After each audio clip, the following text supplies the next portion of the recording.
ജാർഖണ്ഡിലെ ആധികാരിക വിജയത്തോടെ വീണ്ടും മുഖ്യമന്ത്രിയായി ഹേമന്ത് സോറൻ സത്യപ്രതിജ്ഞ ചെയ്തു.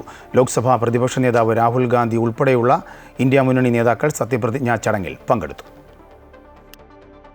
നിയമസഭാ തെരഞ്ഞെടുപ്പിൽ മിന്നും ജയത്തോടെ ഭരണ തുടർച്ച നേടിയതിനു പിന്നാലെയാണ് ജാർഖണ്ഡ് മുക്തി മോർച്ച നേതാവ് ഹേമന്ത് സോറൻ സംസ്ഥാനത്തിന്റെ 14ാമത് മുഖ്യമന്ത്രിയാകുന്നത്.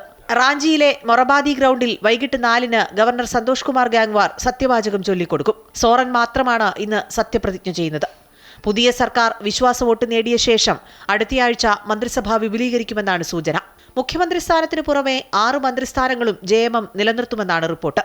കോൺഗ്രസിന് 4 സീറ്റുകളും തേജസ്വി യാദവിന്റെ രാഷ്ട്രീയ ജനതാദളിന് 1 സീറ്റും ലഭിച്ചേക്കും.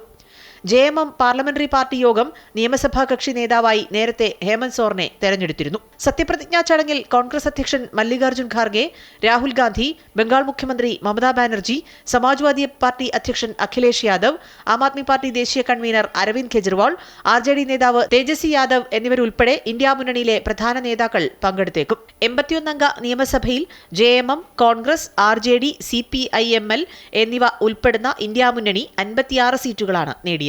2000 നവംബർ 15-ന് ബീഹാറിൽ നിന്ന് വേർപെടുത്തിയ ജാർഖണ്ഡിൽ ഇതാദ്യമായാണ് ഒരേ സർക്കാർ തുടർച്ചയായി 2ാം തവണ അധികാരത്തിലെത്തുന്നത്. News desk, Amrita TV.